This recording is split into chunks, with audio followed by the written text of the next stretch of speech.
ನಮಸ್ತೆ ಬಂಧುಗಳೇ. ಮೈಸೂರು ಜಿಲ್ಲಾ ಕಾರ್ಮಿಕ ಘಟಕದ ಅಧ್ಯಕ್ಷರು KRS ಪಾಟೀಲ್ ಸ್ವಾಮಿ ಅಂತ ನನ್ನ ಹೆಸರು. ನನ್ನ ಬಲಭಾಗದಲ್ಲಿರೋರು ಪ್ರಧಾನ ಕಾರ್ಯದರ್ಶಿ ಮೂರ್ತಿಯವರು, ಮತ್ತು ನಮ್ಮ ಕಾರ್ಯದರ್ಶಿ ಪ್ರಕಾಶ್ ಅವರು, ಮತ್ತು ಕಾರ್ಯದರ್ಶಿ ಕುಮಾರ್ ಅವರು, ಮತ್ತು ನಮ್ಮ ನೂತನವಾಗಿ ನಮ್ಮ ಕ್ಯಾರಳ ತಾಲೂಕಲ್ಲಿ ಈಗ ಅಧ್ಯಕ್ಷರನ್ನು ಆಯ್ಕೆ ಮಾಡಿದ್ದೀವಿ ರಂಗ ಅವರು, ಮತ್ತು ನಮ್ಮ ಹುಣಸೂರು ತಾಲೂಕು ಅಧ್ಯಕ್ಷರು ಪ್ರಕಾಶ್ ಅವರು, ಮತ್ತು ಈಗ ನಮ್ಮ ಮೈಸೂರಿಂದ ಸ್ವಾಮಿ ಸುಂದರ್ ಅವರು ಈಗ ಹೊಸದಾಗಿ ಜಾಯ್ನ್ ಆಗಿದ್ದಾರೆ. ಅವರು ಸುಧಾ ಇಲ್ಲಿ ಆಗಮಿಸಿದ್ದಾರೆ. ಇಂದು ನಾವು ಸಾಲಿಗ್ರಾಮಕ್ಕೆ ಬಂದು ಇವತ್ತು ಅಭಿಯಾನ ಮತ್ತು ಸದಸ್ಯತ್ವ ಕಾರ್ಯಕ್ರಮ ಇಟ್ಕೊಂಡಿದ್ದೀವಿ. ಹಾಗೆ ಲೇಬರ್ ಆಫೀಸ್ ಬಂದಿದ್ದೀವಿ. ಲೇಬರ್ ಆಫೀಸಲ್ಲಿ ಏನು ಲೋಪದೋಷಗಳು ಇದ್ದಾವೆ ಮತ್ತು ಏನು ಕಾರ್ಮಿಕರು ಏನು ಸೌಲಭ್ಯ ಸಿಗ್ತಾ ಇಲ್ಲವೋ ಅದನ್ನು ವಿಚಾರಣೆ ಮಾಡೋಂತ ಬಂದಿದ್ದೀವಿ. ಇವತ್ತು ನೋಡಿ, ಕ್ಯಾರಳ ತಾಲೂಕಲ್ಲೂ ಒಬ್ಬರೇ, ಪ್ರಿಯಾಪಟ್ಟಣ ತಾಲೂಕಲ್ಲೂ ಒಬ್ಬರೇ, ಈ ಸಾಲಿಗ್ರಾಮ ತಾಲೂಕಲ್ಲೂ ಒಬ್ಬರೇ ಬಿಟ್ಟು ಅಧಿಕಾರಿಗಳು ಅದು ಹೆಂಗೆ ಮೇಂಟೈನ್ ಮಾಡ್ಕೊಂಡು ಕೆಲಸ ಮಾಡ್ಕೊಂಡು ಹೋಗ್ತಾರೆ ಗೊತ್ತಿಲ್ಲ. ಎಲ್ಲೇ ಹೋದ್ರೂ ಅವು ಒಂದಿನ ಇರ್ತಾರೆ, ಒಂದಿನ ಇರಲ್ಲ. ಆ ಥರ ಯಾಕೆ ಖಾಲಿ ಇದ್ರೂ ಸುಧಾ ಯಾಕೆ ಈ ಜಾಬ್ಗೆ ಒಬ್ಬರನ್ನ ತಂದು ಆಗ್ತಾ ಇಲ್ಲ? ಸರ್ಕಾರ ಏನು ಮಾಡ್ತಾ ಇದೆ? ನಿದ್ದೆ ಮಾಡ್ತಾ ಇದೆ ಸರ್ಕಾರ ಅಂತ ನಾವು ಹೇಳ್ತಾ ಇದ್ದೀವಿ. ನೋಡಿ, ಕ್ಯಾರದಲ್ಲಿ ಹೋದ್ರೆ ಕ್ಯಾರದಲ್ಲಿ ಯಾರೂ ಇಲ್ಲ, ಪ್ರಿಯಾಪುರದಲ್ಲಿ ಯಾರೂ ಇಲ್ಲ, ಸಾಗರದಲ್ಲೂ ಯಾರೂ ಇಲ್ಲ. ಒಬ್ಬರನ್ನ ಮೂರ್ತ ಓಡಾಡಿಸ್ತಾ ಇದ್ದಾರೆ. ಏನಕ್ಕೆ ಹಿಂಗೆ ಮಾಡ್ತಾ ಇದ್ದಾರೆ ಸರ್ಕಾರ ಅಂತ ಗೊತ್ತಿಲ್ಲ. ಖಾಲಿ ಹುದ್ದೆ ಇಲ್ಲ ಅಂತಾರೆ. ನೋಡಿ, ಖಾಲಿ ಹುದ್ದೆ ಬಿದ್ದಾವಿದೆ. ದಯವಿಟ್ಟು ಸರ್ಕಾರ ನಿದ್ದೆ ಮಾಡ್ತಾ ಇದ್ರೆ ಇವಾಗ ನಾವು ಎಚ್ಚರಿಸಿಕೊಳ್ಳಬೇಕು ಅಂತ ಹೇಳ್ತಾ ಇದ್ದೀನಿ. ಇದೇ ಥರ ಆದರೆ ಮುಂದಿನ ದಿನಗಳಲ್ಲಿ ನಾವು ಹೋರಾಟ ಮಾಡಬೇಕಾಗುತ್ತೆ KRS ಪಕ್ಷದಿಂದ. ನೋಡಿ, ದಯವಿಟ್ಟು ಇದು ಸಂಬಂಧಪಟ್ಟ ಅಧಿಕಾರಿಗಳು ಎಲ್ಲೆಲ್ಲಿ ಖಾಲಿ ಇದೆ ಅಲ್ಲಿ ಯಾವ ಹುದ್ದೆಗಳನ್ನೆಲ್ಲ ಭರ್ತಿ ಮಾಡಬೇಕು ಅಂತ ನಾವು KRS ಪಾರ್ಟಿಯಿಂದ ಮತ್ತೆ ಮನವಿ ಮಾಡ್ಕೊತಾ ಇದ್ದೀವಿ. ಇದೇ ಥರ ಆದರೆ ನಾವು ಮುಂದಿನ ದಿನಗಳಲ್ಲಿ ಸಾಗರದಲ್ಲೇ ಒಂದು ಹೋರಾಟ ಮಾಡಬೇಕಾಗಿದೆ KRS ಪಕ್ಷದಿಂದ. ದಯವಿಟ್ಟು ನೋಡಿ, ಇವತ್ತು ಬಂದಿದ್ದೀವಿ ಲೇಬರ್ ಆಫೀಸ್ಗೆ, ಯಾರೂ ಇಲ್ಲ, ಒಬ್ಬರು ಇದ್ದಾರೆ. ಅವ್ರನ್ನ ವಿಚಾರಿಸ್ಕೊಂಡು ಕೇಳೋಣ, ಏನೇನೋ ಆಯ್ತದೆ ಏನು ಅಂತ ಇದು ಮಾಡೋಣ. ಈಗ ಅವರು ಅದು ಕ್ಯಾಂಡಿಡೇಟ್ ಬೇಸಿಕ್ ಅಂತ ಹೇಳಿದ್ದಾರೆ, ಕೇಳೋಣ. ಈಗ ನಮ್ಮ ಪ್ರಧಾನ ಕಾರ್ಯದರ್ಶಿ ಮಾತಾಡ್ತಾರೆ. ನಮಸ್ಕಾರ ಬಂಧುಗಳೇ. ಈಗ ಏನಾಗಿದೆ ಅಂತ ಅಂದರೆ ಎಲ್ಲ ಕಡೆನೂ ನಿರುದ್ಯೋಗ ಅಪಮತ, ಎಲ್ಲ ಓದಿರೋ ವಿದ್ಯಾರ್ಥಿಗಳು ಸುಮ್ಮನೆ ಕೆಲಸ ಇಲ್ದಾನೆ ಮನೇಲೆ ಕೂತಿದ್ದಾರೆ. ಇಂಥ ಖಾಲಿ ಆಗಿರೋ ಪೋಸ್ಟ್ಗಳಿಗೆ ಅಂಥವ್ರನ್ನ ಭರ್ತಿ ಮಾಡಿಕೊಂಡ್ರೆ ಸರ್ಕಾರಕ್ಕಾಗ ಲಾಸ್ ಆದರೂ ಏನು ನೋಡಿ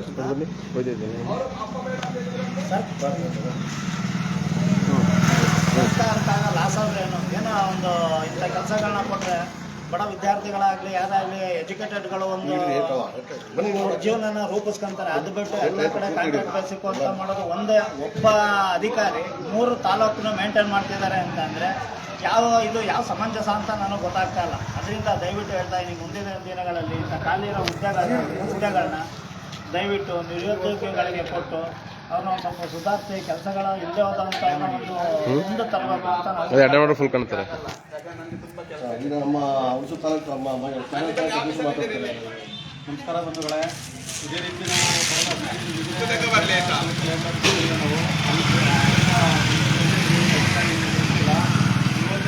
ಬಂದ್ವಿ ಭೇಟಿ ನೀಡೋಂಥ ಲೇಬರ್ ಆಫೀಸ್ಗೆ. ಇಲ್ಲೂ ಸೇಮ್ ಅದೇ ಸಮಸ್ಯೆ ಆಗಿದೆ. ಕೇಳಿದ್ರೆ ಮೀಟಿಂಗ್ ಇದೆ, ಬೇರೆ ಕಡೆ ಹೋಗಿದ್ದಾರೆ ಅಂತ ಹೇಳ್ತಾರೆ. ಅಲ್ಲಿ ಹೋದ್ರೂ ಅದೇ ಆಫೀಸರ್ ಸಿಗಲ್ಲ, ಇಲ್ಲಿ ಹೋದ್ರು ಅದೇ ಆಫೀಸರು, ಪ್ರಿಯಾಪಟ್ಟಣ ತಾಲೂಕು ಹೋದ್ರು ಅದೇ ಆಫೀಸರು. 3 ತಾಲೂಕಿಗೆ ಒಬ್ಬರು ಅಧಿಕಾರಿನ ಬಿಟ್ಟು ಇವರು ಎಲ್ಲೂ ಕೆಲಸ ಕಾರ್ಯಗಳು ಆಗ್ತಾ ಇಲ್ಲ. ಈಗ ಯಾರೋ ಒಬ್ಬರು ಬಂದಿದ್ರು, ಅವರು ಲೇಬರ್ ಕಾರ್ಡ್ ರಿನ್ಯೂವಲ್ ಮಾಡ್ಸೋಕೆ ಬಂದರು, ಇವರು ಎಲ್ಲ ಹೊರಗಡೆ ಹೋಗಿ ಮಾಡಿಸಿ ಅಂತ ಹೇಳೋದಂತೆ ಹೋದ್ರು. ಈ ಥರ ಅಧಿಕಾರಿಗಳು ಇಲ್ಲಿ ಇದ್ದು ಕೆಲಸ ಮಾಡಿಕೊಡ್ತಾ ಇಲ್ಲ. 3 ತಾಲೂಕಿಗೆ ಒಬ್ಬರು ಅಧಿಕಾರಿಗಳು ಹಾಕೊಂಡ್ರೆ ಕೆಲಸಗಳು ಎಲ್ಲಿ ನಡೆಯುತ್ತೆ? ಹೊರಗಡೆ ಇರೋಂಥ ಸೈಬರ್ ಸೆಂಟರ್ಗಳು ಕಳಿಸ್ತಾರೆ, ಇಲ್ಲಿ ಕೆಲಸ ಮಾಡಿಕೊಡ್ತಾ ಇಲ್ಲ. ಲೇಬರ್ ಕಾರ್ಡ್ ಮಾಡೋದು ಏನಕ್ಕೆ? ಲೇಬರ್ ಆಫೀಸ್ ಇರೋದು ಏನಕ್ಕೆ? ಕೂಲಿ ಕಾರ್ಮಿಕರಿಗೆ ಅನುಕೂಲ ಆಗಲಿ ಅಂತ ಮಾಡ್ಕೊಟ್ಟಿರೋದು. ಅದು ಬಿಟ್ಟು ಇವರು ಅಧಿಕಾರಿಗಳಲ್ಲಿ ಇಲ್ಲಿ ಆಫೀಸಲ್ಲಿ ಇರಲ್ಲ. ಬಂದಂಥವ್ರನ್ನ ಹೊರಗಡೆ ಕಳಿಸಿದ್ರೆ ಎಲ್ಲಿ ರಕ್ಷಣೆ ಐತೆ? ನಮಗೆ ಏನು ಪ್ರಯೋಜನ ನಾವು ಲೇಬರ್ ಕಾರ್ಡ್ ಮಾಡ್ತೀವಿ? ಕೂಲಿ ಕಾರ್ಮಿಕರಿಗೆ ಎಲ್ಲ ಐತೆ ಸೌಲಭ್ಯಗಳು, ಏನು ಸಿಗ್ತೈತೆ? ಇದ್ರ ಬಗ್ಗೆ ಮಾತಾಡಬೇಕು ಅಂತ ಇವತ್ತು ಸಾಲಿಗ್ರಾಮ ತಾಲೂಕು ಲೇಬರ್ ಆಫೀಸಿಗೆ ಬಂದಿದ್ದೀವಿ. ನಮ್ಮ ಭೇಟಿ ಕೊಟ್ಟಿದ್ವಿ. ನಮ್ಮ ಅಧ್ಯಕ್ಷರು, ನಮ್ಮ ಪ್ರಧಾನ ಕಾರ್ಯದರ್ಶಿಯವರು, ಹುಣಸೂರು ತಾಲೂಕು, ನಮ್ಮ ಮೈಸೂರು ಜಿಲ್ಲಾ ಕಾರ್ಮಿಕ ಘಟಕದ ಪ್ರಧಾನ ಕಾರ್ಯದರ್ಶಿ ಎಲ್ಲ ಇದ್ದೀವಿ. ಹೊರಗಡೆ ಹೋಗಿ ಏನಾಯ್ತು ಹೇಳಿ ಮಾತಾಡ್ತೀವಿ. ಹೊರಗಡೆ ಹೋಗಿ ನೋಡೋಣ ಏನು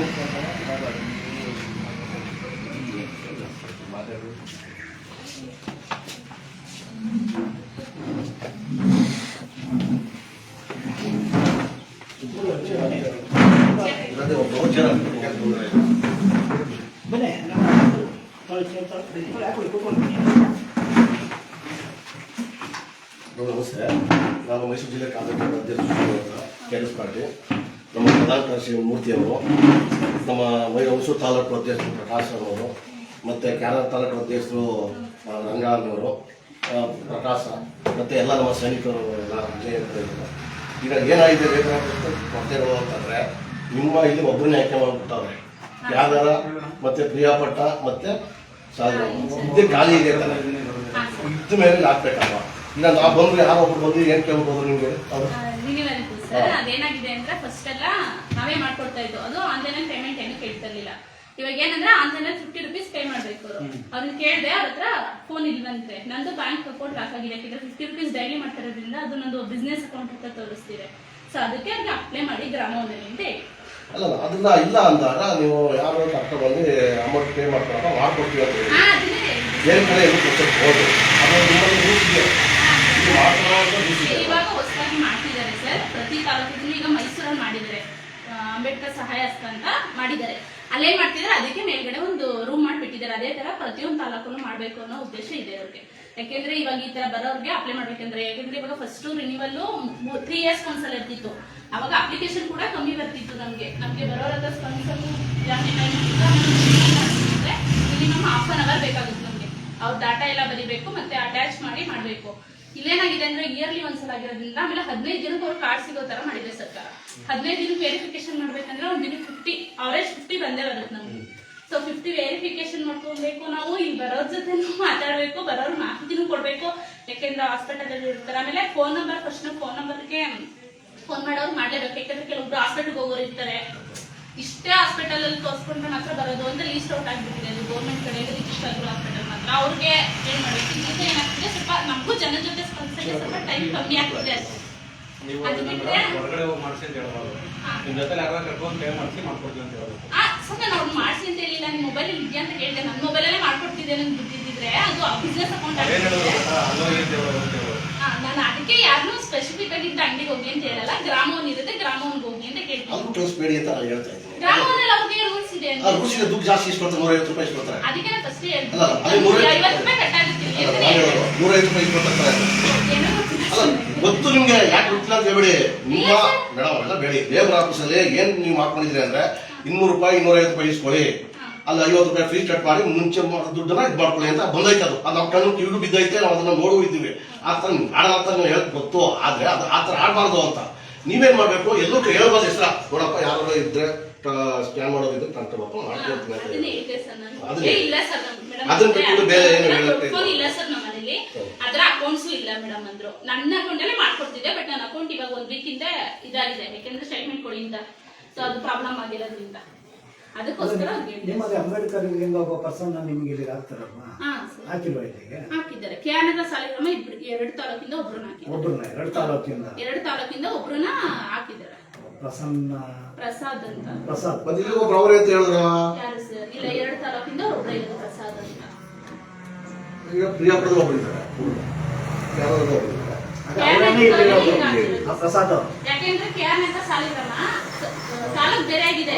ಸರ್ಕಲ್ ವೈಸ್ ಸಾಫ್ಟ್ವೇರ್ ಎಲ್ಲ ಒಂದೇ ಇದೆ, ಇಲ್ಲ ಒಂದೇ ID ಪಾಸ್ವರ್ಡ್ ಎಲ್ಲ ಒಂದರಲ್ಲೇ ಚೇಂಜ್. ಇವಾಗ ನಮಗೂ ಅದೇ ವರ್ಕ್ ಕಷ್ಟ ಆಗ್ತಾ ಇರೋದು, ಯಾಕಂದ್ರೆ ಅವ್ರು ಬೇರೆ ನಾವು ಬೇರೆ ಮಾಡಕ್ ಆಗ್ತಾ ಇಲ್ಲ. ಒಂದು ಓಪನ್ ಮಾಡಿ ನಾವು ಕ್ಲಿಯರ್ ಮಾಡೋರಿಗೆ ನೆಕ್ಸ್ಟ್ ಪರ್ಸನ್ ಹೋಗಕ್ ಆಗ್ತಾ ಇಲ್ಲ. ನಮ್ಗೆ ಆ ತರ ಮಾಡಿದೆ ಗೌರ್ಮೆಂಟ್, ಸಕಲದಲ್ಲಿ. ಸೊ ನಾವು ಡಿವೈಡ್ ಮಾಡ್ಕೊಂಡು ಕೆಲಸ ಮಾಡೋ ತರ ಆಗಿದೆ. ಈಗ ಅವರು ಮೇಡಮ್ ವೀಕ್ಲಿ ಅಲ್ಲೇ ಸರ್ ಅವರು ನಮ್ಗೆ ರಿಪೋರ್ಟ್ ಮಾಡಂಗಿಲ್ಲ ಸರ್, ಯಾಕೆಂದ್ರೆ ಅವರು ಡೈರೆಕ್ಟ್ ಇದಕ್ಕೆ ಹೋಗ್ತಾರೆ. ಫಸ್ಟ್ ಬಂದು ಇಲ್ಲಿ ಅವರು ಅಟೆಂಡೆನ್ಸ್ ಇದು ಮಾಡೋ ಡೈರೆಕ್ಟ್ ಫೋಟೋ ಗೂಗಲ್ ಫೋಟೋ ಮುಖಾಂತರ ಅಟೆಂಡೆನ್ಸ್ ಕೊಡ್ತಾರೆ. ಸರಿ, ಈಗ ನಿಮ್ಮ ಇವ್ರು ಬರ್ತಾರಲ್ಲ ಗೋವಿಂದರಾಜ್ ಅವರು ಎಷ್ಟು ದಿವಸ ಬರ್ತಾರೆ ಇಲ್ಲಿಗೆ? ಸರ್ 2 days ಸರ್, 2 days ಒಂದ್ಸಲ ಬರ್ತಾರೆ. ಬುಕ್ ಕೊಡಿ ನೋಡೋ, ಸೈನ್ ಏನು ಮಾಡಿದ್ದಾರೆ ಹಿಂತಿರುಗಿ ಈಗ ಇದಕ್ಕೆ ಕ್ರಿಯಾಪಟ್ಟಣಕ್ಕೆ ಹಾಕಿದ್ರೆ ಸ್ವಲ್ಪ ಕಮ್ಮಿ ಬರ್ತಿದ್ದಾರೆ ಸರ್. ಅವ್ರು ಹಿಂಗೆ ತಿಳ್ಕೊಳ್ಳಿ.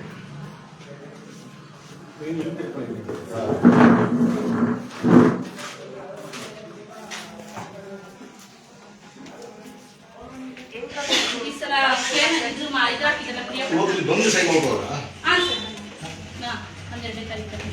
ಮತ್ತೆ ಒಂದು ಇದು ಇತ್ತು ಸರ್, ಟೈಮ್ ಅದು ಇವತ್ತು ಬಂದಿಲ್ಲ. ಇವತ್ತು ಚೈಲ್ಡ್ ಲೇಬರ್ದು ಇದು ಮೀಟಿಂಗ್ ಇದೆ, ಟಾಸ್ಕ್ ಫೋರ್ಸ್ ಸಮಿತಿದು. 30 ತಾರೀಕಲ್ಲೂ ಬಂದಿಲ್ಲ ಅವ್ರು. ನನ್ನ ರಜೆ ಆಯ್ತಾ? ಹಾಂ ಸರ್, ಹಾನಿದೆ 28 ರಜೆ 29 ರಜೆ. ನೋಡಿ, ಇಲ್ಲಿ 7ನೇ ತಾರೀಕು ಒಂದ್ಸಲ ಬಂದಿದ್ದಾರೆ ಗೋವಿಂದರಾಜ್ ಅವರು. ಸರಿ, ಇದರಲ್ಲಿ ಮಾರ್ಚ್ದು ಇದು ನೀವು ಫೆಬ್ರವರಿ ಮಾರ್ಚ್ 12ನೇ ತಾರೀಕು ಒಂದ್ಸಲ ಬಂದಿದ್ದಾರೆ, 16ನೇ ತಾರೀಕು ಬಂದವರು ಇನ್ನ ಬಂದೇ ಇಲ್ಲ ಇವರಿಗೆ. ಹಾಂ ಸರ್, ವೆರಿಫಿಕೇಶನ್ ಹೋಗಿದ್ರು ಚುಂಚನಕಟ್ಟೆಗೆ. ಅವತ್ತು ಇದ್ರ ಕಡೆ ಬಂದಿದೆ. ನೋಡಿ ನಿಮ್ಮಲ್ಲಿ 2 ಡೇಸ್ ಒಂದ್ಸರಿ ಬರ್ತಾರೆ ಅಂತ ಹೇಳ್ತೀರಾ. ಒಂದ್ ಮಂತ್ ಸರ್ ಅಂದ್ರೆ ವಿಸಿಟ್ ಕೊಟ್ರೆ ಚುಂಚನಕಟ್ಟೆಗೆ ಹೇಳಿ ಅಂದ್ರೆ ಚುಂಚನಕಟ್ಟೆಗೆ ಡೈರೆಕ್ಟ್ ಹಂಗೆ ಬರ್ತಾರೆ ಸರ್. ವೆರಿಫಿಕೇಶನ್ ಚುಂಚನಕಟ್ಟೆಗೆ ಸೆಟ್ ಅವ್ರು ಕರ್ತವ್ಯ ತಾನೆ. ಹಾ ಸರ್. ಅವ್ರು ಇಲ್ಲಿ ಆಫೀಸರ್ ಅಂತ ನೇಮಕ ಮಾಡಿದ್ಮೇಲೆ ಅವ್ರು ವಿಸಿಟ್ ಕೊಡ್ಲೇಬೇಕು. ಅವರು 1 ಮಂತ್ಗೆ 2 ಸರಿ ಅವ್ರು ವಿಸಿಟ್ ಕೊಟ್ರೆ ಅಧಿಕಾರಿ ಏನದು ನಾವು ಹೇಳಕ್ಕಾಗತ್ತೆ ಸರ್. ಅವರು ಡೈಲಿ ಬರ್ದಿರ್ತಾರೆ. ಕೆಲಸ ಕಾರ್ಯಗಳು ಯಾವ ಕುಂದುಕೊರತೆಗಳು ಯಾವ ರೀತಿ ಮಾಡ್ತಾರೆ? ವೆರಿಫಿಕೇಶನ್ ಬಂದು ಕಮ್ಮಿ ಇದೆ ಸಾಲಿಗ್ರಾಮದ್ದು. ಯಾಕೆಂದ್ರೆ ನಾವು ರಿನಿವಲ್ ಆಲ್ಮೋಸ್ಟ್ ನಾವು ಟ್ರ್ಯಾಕ್ ಮಾಡಿ ಹಿಡಿಯುತ್ತಿರೋದ್ರಿಂದ ಕಮ್ಮಿ. ನಾನಂತೂ ಫುಲ್ ಸ್ಟ್ರಿಕ್ಟ್ ಆಗಿ ಮಾಡ್ತಿರೋ ಕಾರಣ ಸ್ವಲ್ಪ ಕಮ್ಮಿ ಆಗಿದೆ ನಮ್ಗೆ ಅಪ್ಲಿಕೇಶನ್. ಇದ್ರಲ್ಲಿ ಮಾಡ್ಬನ್ನಿ ಫೋನ್. ಸೊ ಏನು ಕ್ಲೈಮ್ಸ್ ಕಮ್ಮಿ ಬರ್ತಿದೆ ನಮ್ಗೆ. ಕ್ಲೈಮ್ಸ್ ಮೊದಲೆಲ್ಲ ಒಂದು ತಿಂಗಳು ಫೋನ್ ಬಂದ್ರೆ ಮಾತಾಡ್ತೀನಿ, ಇದ್ರಲ್ಲಿ ಮಾಡ್ಬನ್ನಿ. ಇವಾಗ ಅವರೇಜ್ ಒಂದು 7-8 ತಂದು ನಿಲ್ಸಿದ್ದೀವಿ ನಾವು. ಅಂದ್ರೆ ನಾವು ತುಂಬಾ ರಿಜೆಕ್ಟ್ ಮಾಡ್ಕೊಳ್ಳೋ ಕಾರಣ ಹಾಕಿದ್ರು ಅಪ್ರೂವಲ್ ಆಗಲ್ಲ ಅಂತ ಅವ್ರ ಮೈಂಡ್ ಸೆಟ್ ತುಂಬಿಟ್ಟಿದ್ದೀವಿ. ಸೊ ಅದರಿಂದ ಕಮ್ಮಿ ಬರ್ತಿದೆ. ಜಾಸ್ತಿ ಪ್ರಿಯಾಪಟ್ಟಣ ಮತ್ತೆ KR ನಗರ ಜಾಸ್ತಿ ಅಪ್ಲಿಕೇಶನ್ ಫ್ಲೋಯಿಂಗ್ ಜಾಸ್ತಿ ಇದೆ. ಈಗ ಸೌಲಭ್ಯಗಳು ಏನು ಬರ್ತಾ ಇದ್ದಾವೆ? ದಿನಕ್ಕೊಂದ್ಸಲ ಅಂಗಡಿ ಬಂದು ಅವರು ವಿಸಿಟ್ ಹಾಕಿ ಹೋಗ್ಲೇಬೇಕು. ನಮ್ಗೆ ಏನು ಗೊಂದಲ ಆಗಿರೋದು ಅಂದ್ರೆ ಈ ಸ್ಕಾಲರ್ಶಿಪ್ ಒಂದ್ ಸ್ವಲ್ಪ ಗೊಂದಲ ಆಗಿದೆ ಅನ್ನೋದು ಬಿಟ್ರೆ ಈ ಮದ್ವೆದು ಅಮೌಂಟ್ದು ಇದು ಕೆಲವೊಬ್ರು ಬಂದು ಹೇಳಿದ್ದಾರೆ ನಮ್ಗೆ ಬಂದಿದೆ ಅಂತ. ಸ್ಕಾಲರ್ಶಿಪ್ 2 ಇಯರ್ಸ್ ಇವಾಗ ಲಾಸ್ಟ್ 2 ಮಂತ್ಸ್ ಹಿಂದೆ ಬಂತು ಕೆಲವೊಬ್ರಿಗೆ. ಹಳೇದೆಲ್ಲ ಬಿಟ್ಟಿರೋದೆಲ್ಲ ಅವರು ಕೂಡ ಬಂದು ಹೇಳಿದ್ರು ಬಂದಿದೆ ಮೇಡಮ್. ಲೇಬರ್ ಕಾರ್ಡ್ ಎಲ್ಲ ಇಲ್ಲೇ ಮಾಡ್ಕೊಳ್ತಾ ಇದ್ರು ಹೊಸದಾಗಿ. ಸರ್ ಹೊಸದಾಗಿ ಆಗ್ತೀವಿ ಬಟ್ ಅದೇ ಈ ತರ ಪ್ರಾಬ್ಲಮ್ ಆಗ್ಬಿಟ್ಟಿದೆ ಇವಾಗ ನಮ್ಗೆ ಟೈಮ್. ಒಂದು ದಿವಸಕ್ಕೆ ಎಷ್ಟು ಲೇಬರ್ ಕಾರ್ಡ್ ಬರ್ತಾ ಇದೆ? ಸರ್ ಒಂದು 2 ಅಥವಾ 3 ಅಷ್ಟೇ ಬರೋದು. ಬಂದ್ರೆ ಅಕಸ್ಮಾತ್ ನಾನು ಈ ತರ ಇವಾಗ ನೋಡಿ ನಮ್ಗೆ ಸೇಫ್ಟಿ ಕಿಟ್ ಕೊಡ್ಬೇಕು ಇನ್ನೊಂದು ವೀಕಲ್ಲಿ ರೆಡಿ ಮಾಡಿ ಡಾಟಾ ಅಂತ ಹೇಳ್ತಾರೆ. ಮಿನಿಮಮ್ ನಾನು ಇವಾಗ 600 ಜನದ್ದು ಹೆಸರು ನೇಮು ಅಡ್ರೆಸ್ ಎಲ್ಲ. ಈಗ ಪಿಂಚಣಿ ಬರೋಕ್ಕೆ 55 ವರ್ಷ 60 ವರ್ಷ ಆಗಿ ಪಿಂಚಣಿ ಇರ್ತದಲ್ಲ, 3 ವರ್ಷ ದಾಟಿ ಎಲ್ಲ ಏಜ್ ಆಗಿದ್ರೆ ಅವರೆಲ್ಲ ವಿಷಯ ತಿಳಿಸಿದ್ದೀರಾ ಅವ್ರಿಗೆ? ಮಾಡ್ತಾ ಇದ್ದೀರಾ? ಹಾಕಿದ್ವಿ, ನೋಟಿಸ್ ಬೋರ್ಡ್ ಹಾಕಿದ್ವಿ. ಪ್ರತಿ ಸಲ ಇದ್ದರುತ್ತೆ. ಮತ್ತೆ ನಾನು ಬಂದು 4 ವರ್ಷ ಆಯ್ತು. ಫಸ್ಟ್ ಅಪಾಯಿಂಟ್ಮೆಂಟ್ ಅಲ್ಲಿಂದ ನಾನು ಇಲ್ಲೇ ಮಾಡ್ತಾ ಇದ್ದೀನಿ. ಅವಾಗಿಂದನೂ ಅವ್ರಿಗೆ ಎಷ್ಟು ಜನ ನಮ್ಗೆ ಗೊತ್ತಾಗಿ ಇಲ್ಲಿ ಬಂದು ನನ್ನ ಈ ತರ ಏನಾದ್ರು ಮಾಹಿತಿ ಕೇಳಿದಾರೋ ಅದೆಲ್ಲ ಮಾಡಿದ್ವಿ. ನಿಮ್ಗೆ ಸ್ಕಾಲರ್ಶಿಪ್ ತರೋದಾಗ್ಲಿ ಒಂದು ಅಪ್ಡೇಟ್ ಮಾಡ್ಕೊಳ್ಳೋದಾಗ್ಲಿ ಲೇಬರ್ ಕಾರ್ಡು ಎಲ್ಲ ಮಾಹಿತಿನೂ ಅವ್ರ ಗ್ರೂಪ್ ಸಮೇತ ನೋಟ್ಸ್ ಬೋರ್ಡ್ ಆಗ್ತಾ ಇದೆ. ನೋಟಿಸ್ ಬೋರ್ಡ್ ಎಲ್ಲ.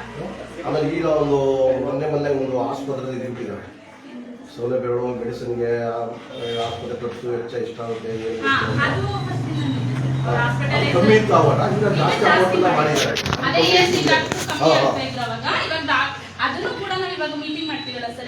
ಕಿತ್ತು ಕೊಡೋ ಕಾರಣ ಅದರಲ್ಲಿ ಎಲ್ಲ ಮುಂಚೆನೆ ಒಂದಿತ್ತಲ್ಲ ಅವ್ನು ಒಂದು ಅವರ್ ಮುಂಚೆನೆ ಬ್ರೀಫ್ ಆಗಿ ಹೇಳ್ತೀವಿ. ಇಲ್ಲಾಂದ್ರೆ ನಾವೆಲ್ಲ ಜಯಂತಿ ಮಟ್ಟದ ಸಂಘದ ಇದ್ದವ್ರನ್ನ ಕರೀತೀವಲ್ಲ ಅವ್ರ ಮುಖಾಂತರ ಮಾಹಿತಿ ತಿಳಿಸ್ತೀವಿ. ಆ ಸಂಘದ ಇದ್ರ ಗ್ರೂಪ್ ಮುಖಾಂತರ ನಾನು ಪ್ರತಿಯೊಂದು ಅವ್ರು ಕಳಿಸ್ತೀನಿ. ಈಗ ಗ್ರೂಪ್ ಇಲ್ಲ ಹೋದ್ರು ಪಾಪ ಯಾವ ಚಿಕ್ಕ ಬೈಕೊಂಡಿರ್ತಾರೆ. ನಾನು ಅವ್ರಿಗೆ ಏನ್ ಮಾಡಿದೀನಿ ಅಂದ್ರೆ ಅಟ್ಲೀಸ್ಟ್ ಅವ್ರ ರಿಲೇಟಿವ್ಸ್ ತರ ಇಸ್ಕೊಂಡು ಹಾಕಿದ್ದೀನಿ ಸರ್. ಯಾಕೆಂದ್ರೆ ಬೇಕಾದ್ರೆ ನನ್ನ ಗ್ರೂಪ್ ಅಲ್ಲಿ ಯಾರ ನಂಬರ್ ತಗೊಂಡು ನೀವು ಮಾಡಿಬೇಕಾದ್ರೆ ಮೇಡಮ್ ನಂಗೆ ಮಾಹಿತಿ ಕೊಟ್ಟಿಲ್ಲ ಅನ್ನಲ್ಲ. ಈಗ ನಾವು ಕಿಟ್ ತಗೊಂಡ್ ಇವಾಗ ಬಂದಿಲ್ಲ, ಬಂದಾಗ ತಕ್ಷಣ ಹಾಕ್ತೀನಿ ನೋಡಿ ಸರ್ ಅಂತ ಹೇಳ್ತೀನಿ. ಬಂದಾಗ ಅವ್ರಿಗೆ ರೆಸ್ಪಾನ್ಸ್ ಮಾಡೋದಾಗ್ಲಿ ಇದಾಗ್ಲಿ ಇಲ್ಲಿವರೆಗೂ. ಯಾಕೆಂದ್ರೆ ನಾನು ಒಂದು ಬಡ ಕುಟುಂಬದಿಂದ ಬಂದಿರೋದ್ರಿಂದ ನನಗೆ ಅದ್ರ ಅನುಭವ ಚೆನ್ನಾಗಿದೆ. ಪ್ರತಿಯೊಂದು ಇಲ್ಲಿವರೆಗೂ ಕೊಟ್ಟಿರೋ ಡಾಟಾ ಆಗ್ಲಿ ಎಲ್ಲಾನು ಪರ್ಫೆಕ್ಟ್ ಆಗಿ ಅವ್ರಿಗೆ ಏನ್ ತಲುಪಿಸ್ಬೇಕು ಅದು ತಲುಪಿಸ್ತೀನಿ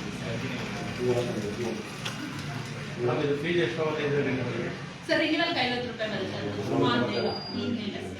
ಕಾರ್ಡ್ ಮಾಡ್ಸಕ್ಕೆ ಎಷ್ಟು ತಗೋತಿದ್ರಿ? ಕಾರ್ಡ್ದು 100 ರೂಪಾಯಿ ಸ್ಕ್ಯಾನ್ ಇದ್ರೆ ಇಲ್ಲ ಸರ್. ಬೇಕಾದ್ರೆ ನೀವು ಯಾರನ್ನ ಮಾಹಿತಿ ಇದ್ರೆ ತಗೊಳ್ಳಿ. ಕಟ್ ಮಾಡಿ ಆಯ್ತು ಮೇಡಮ್. ಇದು ಮಾಡಿ ಎಷ್ಟು ಇದು ಮಾಡಿಕೊಂಡು ಇದು ಮಾಡಿ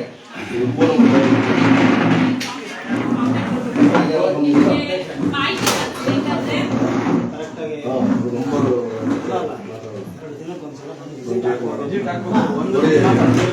ಈಗ ಅವರು ಪ್ರತಿದಿನ 2 ದಿನ ಬಂದೇ ಇಲ್ಲಿ ಇದು ಮಾಡ್ಬಿಟ್ಟು ಬೇಡ್ಕೊಂಡು ಹೋಗಿ ಅಂತ ಹೇಳಿ ದಯವಿಟ್ಟು ತೊಂದರೆ ಆಗುತ್ತೆ.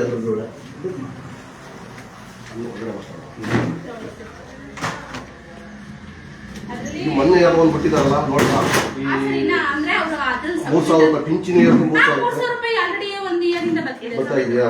60 ವರ್ಷ ಆದ್ಮೇಲೆ 6 ತಿಂಗಳ ಒಳಗಡೆ ಅಪ್ಲೈ ಮಾಡ್ಬೇಕು. ಅಪ್ಲೈ ಮಾಡೋಷ್ಟ್ರಲ್ಲಿ ರಿನಿವಲ್ ಇರ್ಬೇಕು. 1 ತಿಂಗಳ ಅವಕಾಶ ಕೊಡ್ತಾರೆ ಅಕಸ್ಮಾತ್ ಮಿಸ್ ಆಗಿದ್ರೆ. ಅದಕ್ಕಿಂತ ಮುಂಚೆ 3 ವರ್ಷ ಕಂಪಲ್ಸರಿ ಆಗ್ಲೇಬೇಕು. ಇವಾಗ 1ನೇ ತಿಂಗಳಿಗೆ ಅವ್ರಿಗೆ 60 ವರ್ಷ ಆಗುತ್ತೆ. ಅವ್ರ ಕಾರ್ಡ್ ಮಾಡಿಸಿ ಅವ್ರು ಡೇಟ್ ಆಫ್ ಅವ್ರಿಗೆ 60 ವರ್ಷ ಆಗಷ್ಟಲ್ಲ ಅವ್ರಿಗೆ 3 ವರ್ಷ ಕಂಪ್ಲೀಟ್ ಆಗಿರ್ಬೇಕು. ಅದನ್ನೇ ನಾವು ಮಾಡಬೇಕು ಹೇಳಿ. ಮದ್ವೆದಾದ್ರೂ ಅಷ್ಟೇ ಮದ್ವೆ ಡೇಟ್ ಅಷ್ಟಲ್ಲಿ ಕಾರ್ಡ್ಗೆ 1 ವರ್ಷದ ಮೇಲಾಗುತ್ತೆ. ಸರಿ ನಂಬರ್ ತಗೊಳ್ಳಿ ಇವಾಗ. Okay sir.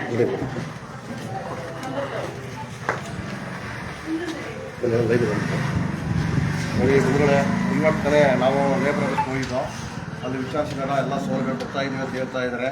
ಇಲ್ಲಿ ಏನಾಗಿದೆ ಅಂದರೆ ಇಲ್ಲಿ ಒಬ್ಬರೇ ಅಧಿಕಾರಿ ಇರೋದ್ರಿಂದ ಇಲ್ಲಿ ಯಾರು ಅವರು ನೋಡಿ ಈ ತಿಂಗಳಲ್ಲಿ ಬರೀ 3 ದಿನ ಬಂದಿರೋದು. 31 ದಿವಸಗಳಲ್ಲಿ ಬರೀ 3 ದಿನ, ಅದನ್ನ ನಾನು ಭಾನುವಾರ ಕಳೆದ ಉಳ್ಕೊಳ್ತಾರೆ. 26 ದಿನ ಉಳ್ಕೊಳ್ತಾರೆ. 26 ದಿನ 3 ದಿನ ಬಂದವ್ರೆ ಸಾಕ. ಈ ಥರ ಆಗ್ಬಿಟ್ರೆ ಇಲ್ಲಿ ಲೇಬರ್ ಕಾರ್ಡ್ ಪಾಪ ಎಷ್ಟು ಕೆಲಸ ಮಾಡ್ಕೊಳ್ತಾರೆ, ಯಾವ ಥರ ಮಾಡ್ಕೊಳ್ತಾರೆ. ಇದನ್ನ ಮೊದಲು ಇದಕ್ಕೆ ಸಂಬಂಧಪಟ್ಟ ಅಧಿಕಾರಿಗಳು ಡಬ್ಬೆ ಕಳಿಸ್ಬೇಕು. ಈ ಕಡೆ ಈಗ ನೋಡಿ ಎಷ್ಟು ತೊಂದರೆ ಆಯ್ತಾ ಇದೆ. ಲೇಬರ್ಗಳು ಸುಮಾರು ಜನ ಬಂದು ಒಯ್ತಾ ಇದ್ದಾರಂತೆ. ಒಂದು ಸೈನ್ ಇಲ್ಲ ಅಂದರೆ 20 ಸಲ ಓಡಾಡಬೇಕು. ಅದನ್ನು ಮೊದಲು ಅದನ್ನು ನಿಭಾಯಿಸಬೇಕು. ಗೋವಿಂದ ಸರ್ ನೀವು ಇಲ್ಲ ಇವತ್ತು ನೋಡಿ, ನೀವು ಅವ್ರೆ ಅಂತ ಬಂದಿದ್ದ ನಾವು, ನೀವೆಲ್ಲ ಮೀಟಿಂಗ್ ಹೋಗಿದ್ದೀರ ಅಂತ ದಯವಿಟ್ಟು ಈ ಲೈವ್ ನೋಡ್ಬಿಟ್ಟು ನಾಳೆಯಿಂದ ಯಾರು ಬಂದು ಇಲ್ಲಿ ಸರ್ವ್ ಮಾಡಿ ಮೊದಲು. ಇನ್ನು ಮತ್ತೆ ಬಂದು ನಾವು ಕೇಳಿದಾಗ ಅದರಿಂದ ಇದಿಲ್ಲ ಅಂತ ಹೇಳ್ಬೇಡಿ ದಯವಿಟ್ಟು ಅಂತ ಹೇಳ್ತಾ ನಾವು ಮಾತುಗಳನ್ನ ಮುಗಿಸ್ತೀನಿ. ಜೈ KRS, ಜೈ ಕರ್ನಾಟಕ. ಮಾತಾಡೋಣ. ಕಟ್ ಮಾಡಿ.